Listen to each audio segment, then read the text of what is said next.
오늘의 말씀입니다. 오늘의 말씀 창세기 41장 46절에서 57절의 말씀으로 방송에 맞춰서 다 같이 복도하도록 하겠습니다. 요셉이 애굽 왕 바로 앞에 설 때에 30세라.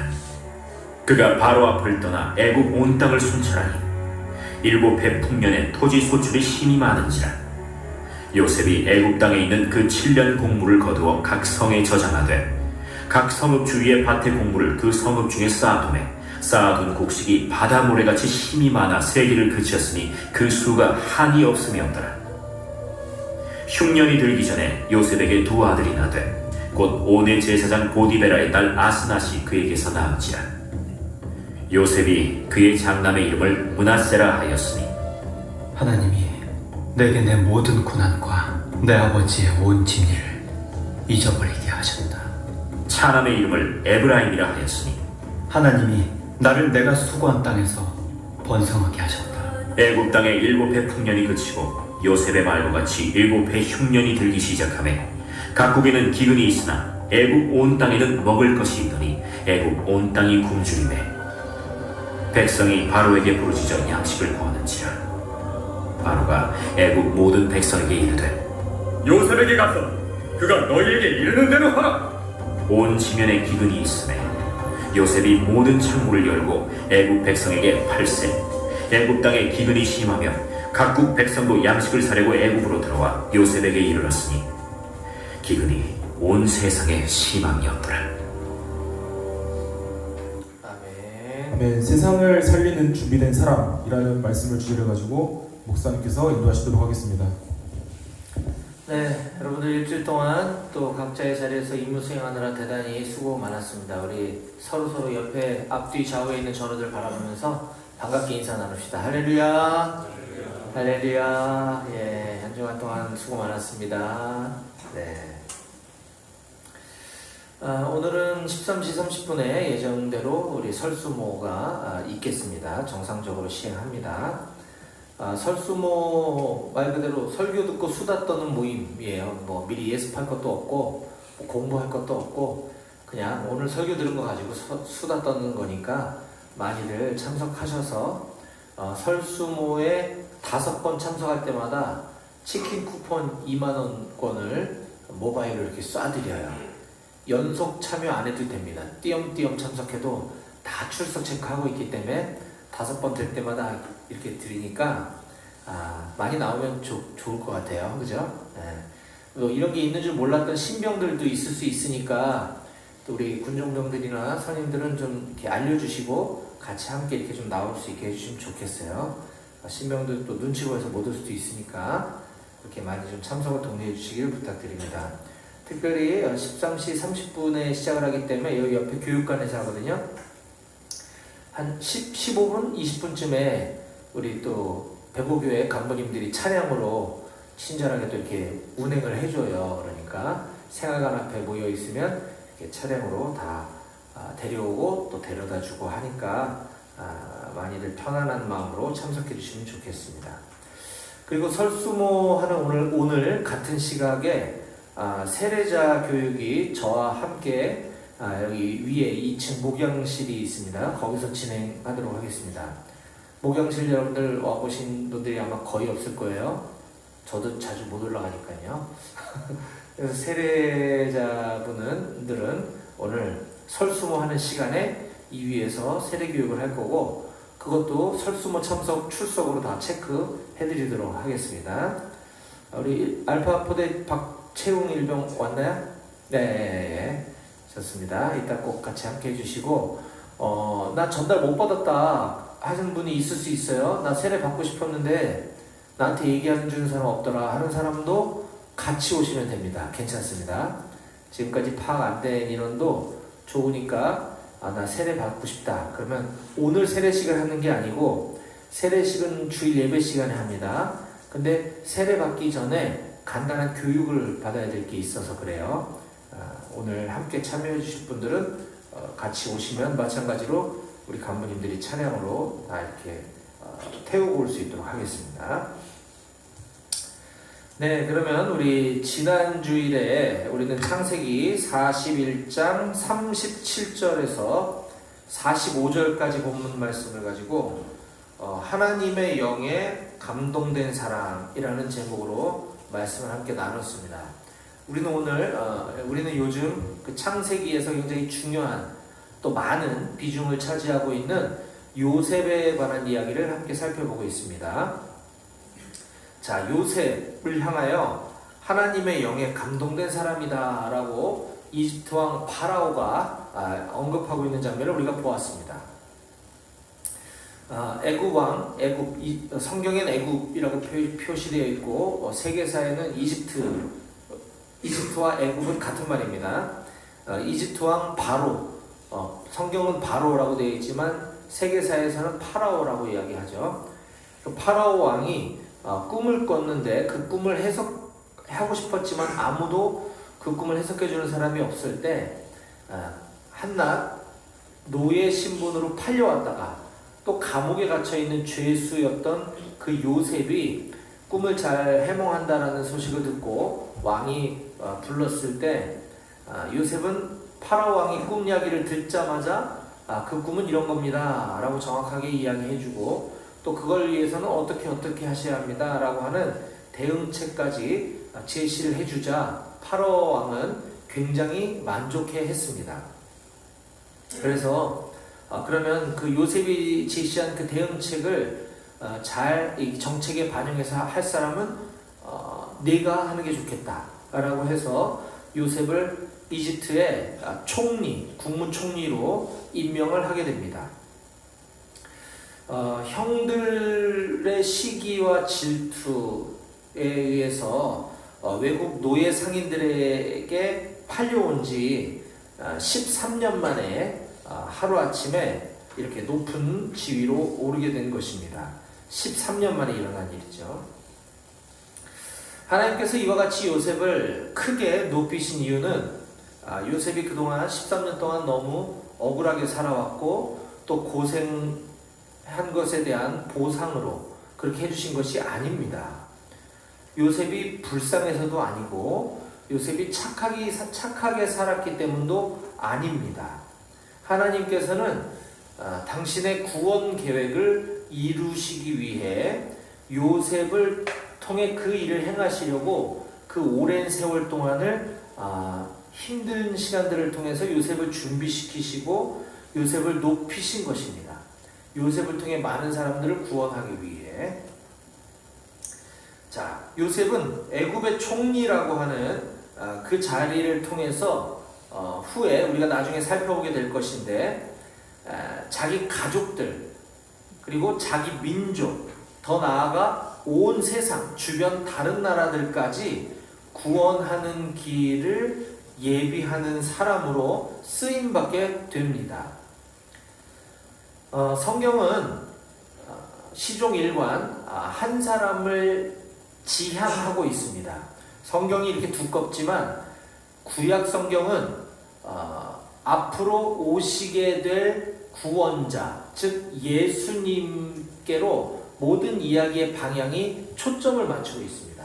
그리고 신약 성경은 이미 이 땅에 오신 예수님에 관한 이야기와 그 예수님의 가르침을 듣고 또 예수님을 경험했던 사람들이 어떤 삶을 살아왔는가에 대한 이야기, 그리고 십자가에 죽으셨다가 부활하시고 하늘로 승천해서 지금도 하나님 보좌 우편에 계신 예수님께서는 장차 이 땅에 믿는 자들은 구원하고 믿지 않는 자들은 심판하시기 위해 다시 오시겠다 약속하셨습니다.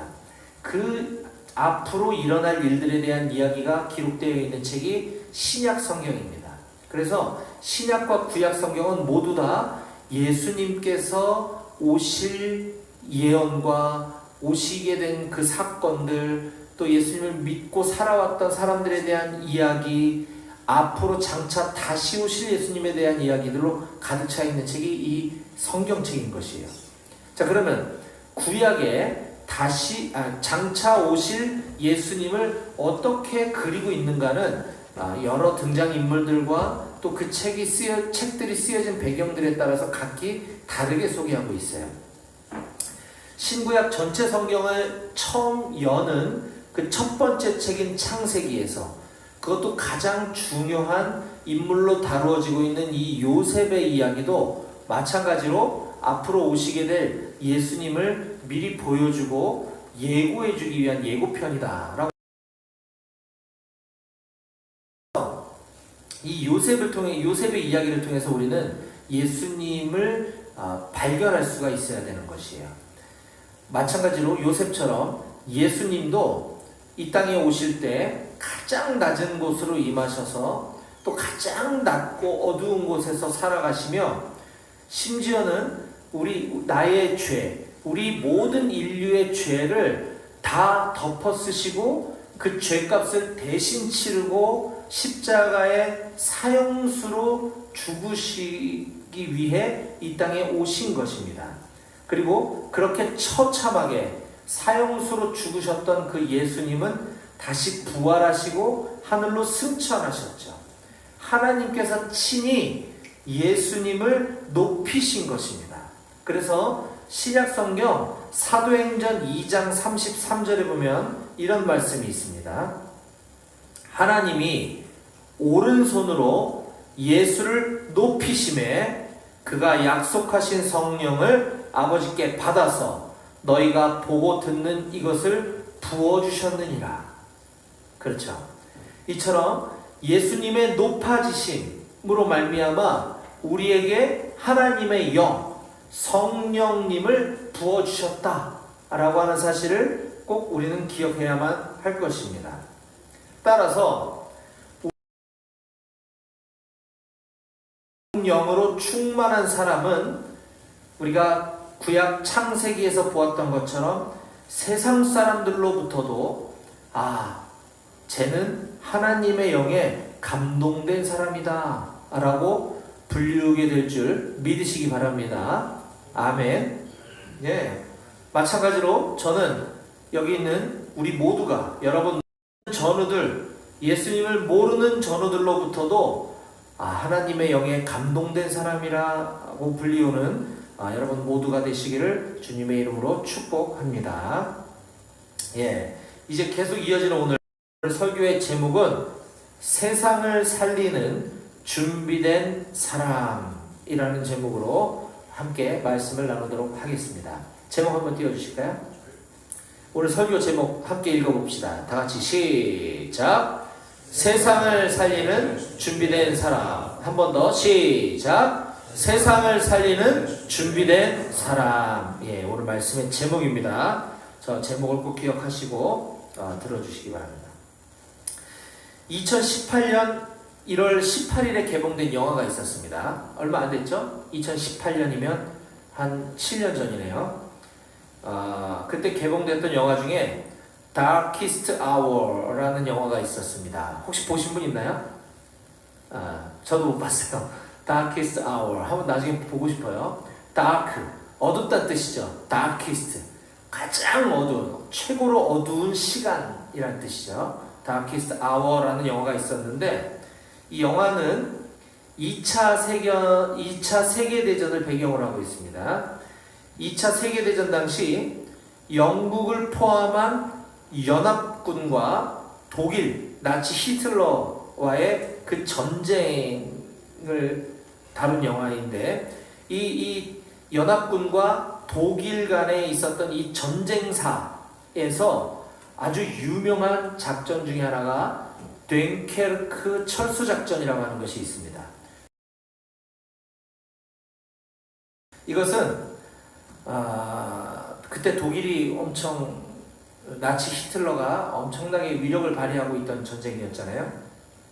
이 연합군들이, 영국을 포함한 이 연합군들이 정말 살아남는 것만으로도 기적이다 라고 할 정도로 이건 모두가 불가능하다 라고 했었던 영국과 이 또 연합군 약 40만 명에 대한 철수작전입니다. 이것을 다른 모든 사람들은 불가능한 일이다, 이거는 살아남는 게 기적이다 라고 할 때에 이 40만 명에 대한 철수를 포기하지 않고 밀어붙이고 그 작전을 성공으로 이끌었던 처칠 수상의 결단과 용기가 빛을 발했던 작전입니다. 윈스턴 처칠은 영국의 수상이었죠. 1940년 2차 세계대전이 발발한 그 초반에 나치 독일은 프랑스를 점령하고 영국 본토를 침공할 준비를 하고 있었습니다. 수많은 유럽 국가들이 독일 나치 히틀러 앞에 무너졌고 영국 내에서도 이 히틀러와의 평화협정을 맺자는 의견이 많았습니다. 항복하자는 거죠. 전쟁을 포기하고 굴복할 위기였었습니다. 바로 이때 총리로 임명됐던 사람이 바로 윈스턴 처칠이었습니다. 윈스턴 처칠은 사관학교를 나와서 군인으로 또 생활했었고 또 정치인으로 유력 정치인으로 승승장구하다가 그는 군인으로서도 실패하고 정치인으로서도 실패하고 여러 가지 많은 시련과 우여곡절을 겪으며 아주 좌절과 비난을 경험했던 인물이었습니다. 그러나 그는 수십 년간 이 정치 분야와 군사적인 분야에 있어서 철저하게 준비를 하고 있었던 사람이었습니다. 그렇게 준비된 자였기 때문에 그가 2차 세계대전 당시 영국의 총리로 화려하게 데뷔했을 때 그는 두려워하지 않을 수 있었던 것입니다. 오늘 창세기 본문도 바로 이러한 이야기를 다룬 것이 다키스트 아워라고 하는 영화입니다. 자, 오늘 창세기 본문도 이 요셉이 바로 이러한 윈스턴 처칠 수상과 같이 고난 속에서 오랜 세월 동안 준비된 사람이었다라고 하는 것을 우리는 지금까지 쭉 보아왔습니다. 전쟁을 대비해서 하나님의 놀라운 섭리로 이집트의 총리가 되어 준비된 사람이 된 것입니다. 오늘 우리는 하나님께서 어떻게 요셉을 준비시켰고 그리고 또한 이 요셉이 예표하고 있는 요셉이 예고하고 있는 이 예수 그리스도를 통한 이 인류 구원의 원리가 어떻게 요셉의 삶을 통해 미리 보여주고 있는 것인지 이것을 함께 발견하고 깨닫게 될 수 있기를 바랍니다. 자, 그리고 그렇다면 우리는 무엇을 준비하는 사람으로 살아가야 할 것인지 간절히 바랍니다. 자, 요셉은 그의 나이 30살에 30세에 공직 생활을 시작하게 됩니다. 그것도 애굽에서 가장 높은 자리인 총리로서 공직을 처음 시작을 하게 되죠. 자, 오늘 본문 46절을 함께 보도록 하겠습니다. 제가 읽어드리겠습니다.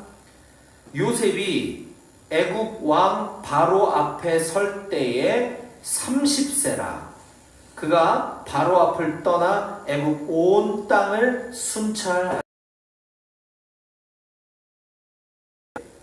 죄수였던 요셉이 30살에 총리로 딱 임명되자마자 그가 첫 번째로 했던 것은 현장에 나가 애굽 온 땅을 순찰했다라고 기록하고 있습니다. 30살. 여러분들의 나이보다는 살짝 높은 나이일 수 있지만 또 어떻게 보면 국가를 다스리기에는 굉장히 젊은 나이라고 볼 수 있습니다.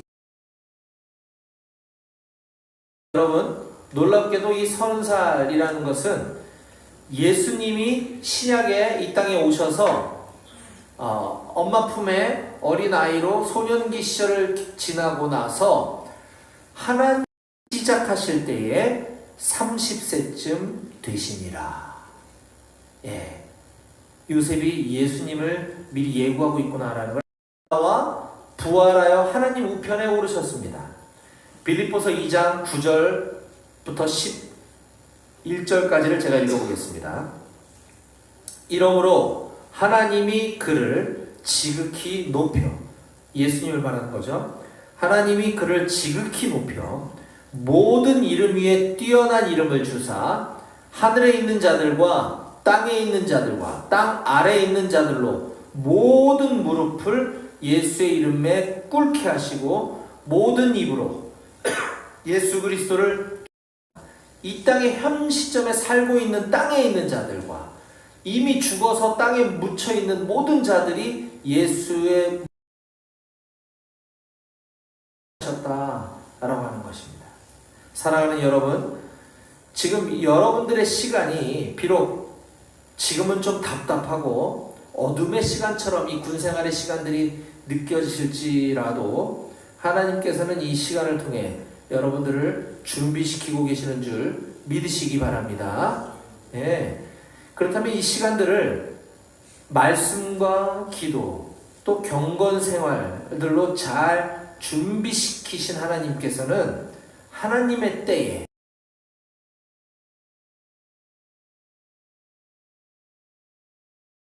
사용하실 줄 믿으시기 바랍니다. 아멘. 네. 자, 요셉을 통해 바로의 꿈이 해석되어진 대로 그대로 이제 7해 7년 동안 풍년이 찾아오게 됩니다. 자, 41장 47절 보겠습니다. 7해 풍년에 토지 소출이 심히 많은지라. 대풍이 시작됐다는 거죠. 7년 동안. 48절 요셉이 애굽 땅에 있는 그 7년 곡물을 거두어 각 성에 저장하되 각 성읍 주위의 밭의 곡물을 그 성읍 중에 쌓아둠에 쌓아둔 곡식이 바다 모래같이 심이 많아 한이 없음이었더라. 네, 쌓아둔 곡식이 얼마나 많은지 모래 같았다라고 비유를 하고 있습니다. 그래서 셀 수가 없었다는 거예요. 자, 그 엄청난 풍년의 때에 아무리 국가에서 5분의 1을 세금으로 내라고 한들 누가 좋아했겠습니까? 그렇지 않나요? 네. 자, 근데 이 장면을 보면서 우리는 신약 시대를 우리가 생각을 해야 됩니다. 예수님을 떠올릴 수 있어야 해요. 하나님의 은혜가 임하는 시기입니다. 예, 하나님의 은혜가 임하는 시기. 무슨 말이냐? 복음의 풍년. 우리가 복음을 들을 수 있는 것. 이것이 하나님의 은혜가 임하는 것이죠. 바로 지금이 하나님의 은혜가 임하는 시기요. 풍년의 시기라고 볼 수가 있는 것입니다. 우리가 스마트폰을 보더라도 TV를 켜도 유튜브에서도 복음의 들이 우리는 넘쳐나는 시대에 지금 살고 있습니다. 그렇죠? 네. 예배당, 십자가도 곳곳에서 우리 눈에 띄입니다. 밖에 나가면 교회 예배당들이 엄청 많죠. 심지어 우리 군부대에서도 그것도 우리 부대와 같은 말단 대대급 부대에서도 이렇게 아름다운 예배당, 교회가 한 것을 우리가 기억하고 그 다음 말씀을 계속 이어서 봅니다. 이 풍년의 때에 요셉은 두 아들까지 얻었습니다. 아주 겹경사네요. 자, 오늘 본문 41장 50절 봅니다. 흉년이 들기 전에, 자, 바로왕이 꾼 꿈대로 한다면 지금 풍년의 7년의 시간이 지나면 이제 흉년이 올 거죠. 근데 아직 오지 않았어요. 그러니까 아직 풍년이 지나고 있는 그때에 요셉에게 두 아들이 나되 곧 온의 제사장 보디베라의 딸 아스낫이 그에게서 낳은지라. 자, 이 온의 제사장 보디베라의 딸 아스낫은 이집트 왕 파라오가 중매서 줘가지고 요셉과 결혼한 여인이라고 그랬어요. 그렇죠? 요셉이 노예 출신이고 죄수 출신이기 때문에 아무리 그의 능력이 출중하다 한들 갑자기 총리로 임명하면 국민들의 지지를 얻기가 어렵게 보겠지만 요셉에게 이집트의 이름까지도 수여를 해준 적이 있습니다. 자, 그런데 51절 보겠습니다. 요셉이 그의 장남의 이름을 므낫세라 하였으니 하나님이 내게 내 모든 고난과 내 아버지의 온 집을 잊어버리게 하셨다 하며 차남의 이름을 에브라임이라 하였으니 하나님이 나를 내가 수고한 땅에서 번성하게 하셨다 함이었더라. 비록 요셉은 이집트 왕 파라오에 의해서 이집트 이름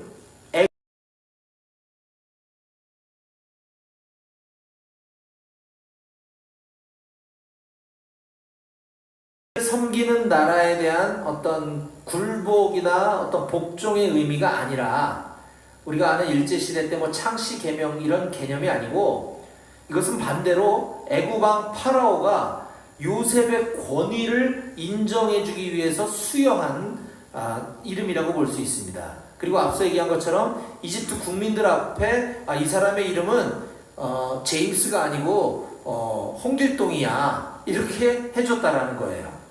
사브낫 바네아, 그 뜻이 뭐냐? 세상의 구원자, 비밀의 계시자라는 뜻입니다. 파라오 왕이 요셉에게 너는 세상의 구원자야, 비밀의 계시자야 라고 하는 아주 좋은 이름을 지어준 거죠. 파라오가 이처럼 요셉을 하늘이 보내준 인물로 여겼던 거죠. 그를 대하는 바로 왕의 시각을 알 수 있는 장면입니다. 자, 그런데 이름을 애굽식으로 지었지만 내 아들만큼은 내 나라 말 이름으로 지어줬다는 거죠. 그래서 첫 번째 아들인 이 므낫세라고 하는 이 히브리식 이름의 뜻은 우리 거기 51절에 나와 있는 것처럼 하나님이 내게 내 모든 고난과 내 아버지의 온 집 일을 잊어버리게 하셨다라는 뜻으로 지어준 겁니다. 나의 이 고난의 세월들을 다 잊어버리게 해주셨다는 뜻이에요. 자, 둘째 아들 에브라임이라는 이름의 뜻은 52절에 있는 것처럼 하나님이 나를 내가 수고한 땅에서 이곳에서 번성하게 해주셨다라는 뜻으로 지은 이름이라는 것입니다. 요셉은 자기 아들들의 이름을 통해 신앙을 고백하고 있는 거죠. 자기 신앙을 고백하는 거예요. 자기가 하나님의 언약 백성으로서 자기 자식들도 그 정체성, 하나님을 믿는 사람으로서의 그 정체성을 지키기 위해서 이름을 그렇게 지어준 것입니다. 이처럼 우리 그리스도인들은 어느 곳에 있든지 믿음을 지키는 것이 굉장히 중요합니다. 비록 우리 몸은 세상에 속하여 살고 있지만 우리의 본질은 하늘에 속한 사람인 줄 믿으시기 바랍니다. 아멘. 네. 자, 이제 이와 같은 복음의 이제 풍년의 시기가 지나고 이제 흉년의 시기가 찾아오게 됩니다. 자, 53절 이하를 제가 읽어드리겠습니다. 애굽 땅에 7해 풍년이 그치고 요셉의 말과 같이 7해 흉년이 들기 시작하며 각국에는 기근이 있으나 애굽 온 땅에는 먹을 것이 있더니 7년 동안 준비해놨잖아요. 자, 55절 애굽 온 땅이 굶주림에 백성이 바로에게 부르짖어 양식을 구하는지라. 바로가 애굽 모든 백성에게 이르되 요셉에게 가서 그가 너희에게 이르는 대로 하라 하니라. 애굽의 온 국민들이 지금 흉년이 들어서 지금 굶어 죽겠다고 아우성을 치고 왕에게 지금 정책을 세워달라고 하고 있는 장면이에요. 그러자 왕이 여기 총리한테 가서 얘기하라. 다 준비해놨어 라는 거죠. 자, 풍년의 때가 지나고 이처럼 흉년의 때가 시작되었습니다. 다시 이거를 오늘날 우리에게 비추어 본다면 지금이 복음의 풍년의 시기라고 제가 아까 이야기했습니다. 이 복음의 풍년이 지나고 나면 이제 언젠가 뭐 7년 뒤라고 얘기할 수는 없어요. 언젠가 종말의 고난과 심판의 시기가 오게 될 것입니다. 이것은 성경이 그렇게 우리에게 가르쳐주고 있는 것이에요. 마태복음 24장 14절입니다. 이 천국 복음이 모든 민족에게 증언되기 위하여 온 세상에 전파되리니, 지금도 전파되고 있는 시기예요. 자, 온 세상에 전파되었을 때 그제야 끝이 오리라. 이것이 구속사의 시간표인 것입니다. 예수 그리스도의 십자가의 은혜의 때가 지나고 나면, 복음이 전파되는 시기가 이제 끝나고 나면 이제는 그 복음을 받아들인 자들과 받아들이지 않은 자들로 나뉘게 될 것입니다. 이와 같이 우리가 심판의 때, 영적으로 흉년의 때, 그때에 심판받지 않도록 하나님 아버지께서는 예수 그리스도를 미리 준비시켜 주시고 구원의 은혜를 미리 예비시켜 주신 줄 믿으시기 바랍니다. 아멘. 예, 매우 중요합니다. 지금은 복음의 풍년의 때고 언젠가 복음의 흉년의 때가 올 것이다. 이것을 준비하신 분 바로 예수님이시다라고 하는 것. 자, 이제 오늘 본문 마지막 절은 각국 모든 나라가 요셉에게 나와 양식을 구하는 장면입니다. 함께 보겠습니다. 56절 57절입니다. 온 지면에 기근이 있음에 가뭄이 온 거예요. 요셉이 모든 창고를 열고 애굽 백성에게 팔세 애굽 땅에 기근이 심하며 각국 백성도 양식을 사려고 애굽으로 들어와 요셉에게 이르렀으니 기근이 온 세상에 심함이었더라. 이 상황에서 지금 애굽의 온 땅, 더 나아가 각국 백성들, 다른 나라, 주변의 모든 나라의 백성들도 다 양식을 구하려고 지금 이집트의 요셉 총리한테만 지금 바라보고 있다는 거예요. 이 상황에 요셉만이 유일한 생명의 통로였습니다. 요셉을 통하지 않고는 먹을 것을 구할 수가 없었고, 먹을 것을 구할 수 없으면 목숨을 유지할 수 없기 때문이죠. 애굽 온 땅의 백성들뿐만 아니라 각국 백성들, 즉 온 나라 사람들도 마찬가지로 애굽에 있는 요셉에게 와야지만 살 수가 있었던 것입니다. 마찬가지로 우리 예수님께서도 유대인들이나 이방인인 우리 한국 사람들이나 할 것 없이 모든 민족을 위한 생명의 구원자로 오신 줄 믿으시기 바랍니다. 요한복음 6장 35절입니다. 예수께서 이르시되 나는 생명의 떡이니, 나는 생명의 떡이니 내게 오는 자는 결코 줄이지 아니할 터이요 나를 믿는 자는 영원히 목마르지 아니하리라. 아멘. 자, 한 번 더 읽겠습니다. 요한복음 6장 35절입니다. 예수께서 이르시되 나는 생명의 떡이니 내게 오는 자는 결코 줄이지 아니할 터이요 배를 곪지 않을 거라는 거죠. 나를 믿는 자는 영원히 목마르지 아니하리라. 36절 그러나 내가 너희에게 이르기를 너희는 나를 보고도 믿지 아니하는도다 하였느니라. 아멘. 복음의 풍년의 때에 예수님을 보고도 예수님의 말씀을 듣고도 믿지 않는 사람들이 있다는 거예요. 저는 우리 모두가 영원히 목마르지도 않고 영원히 줄이지도 않는 생명의 떡, 영원히 목마르지 않는 생명수 대신 예수님을 반드시 믿으시기를 간절히 소망합니다. 자, 이제 말씀을 정리합니다. 우리는 오늘 세상을 살리는 준비된 사람이라는 제목으로 오늘 우리에게 주신 말씀을 함께 살펴보았습니다. 제목으로 좀 바꿔주실래요? 세상을 살리는 준비된 사람. 우리는 우리 스스로가 세상을 살리는 준비된 사람이 되어야 할 줄로 생각했습니다. 그러나 세상을 살리는 준비된 사람, 그분은 바로 예수님이셨습니다. 오늘 창세기 본문 속 세상을 살리는 준비된 사람이 요셉이었던 것과 같이 우리의 구원자 예수님께서는 세상을 살리기 위해 준비된 유일한 사람으로 오신 분이심을 우리는 오늘 깨달을 수 있었습니다. 지금은 우리나라 구석구석뿐만 아니라 전 세계 각국에, 전 세계 구석구석에 복음이 전파되고 있는 복음의 대풍년의 시기입니다. 하지만 언젠가 복음의 풍년의 때가 지나고 나면 대흉년의 때가 오게 될 것입니다. 그때 땅을 치고 후회해도 아무 소용이 없습니다. 바로 지금이 복음으로 구원을 준비해야 할 때인 줄 믿으시기 바랍니다. 바로 지금이 예수 그리스도를 구원자로 믿고 영접할 때인 줄 믿으시기 바랍니다.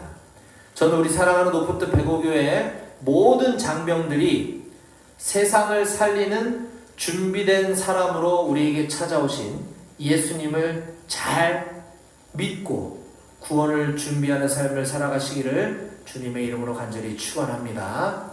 아멘. 기도하시겠습니다.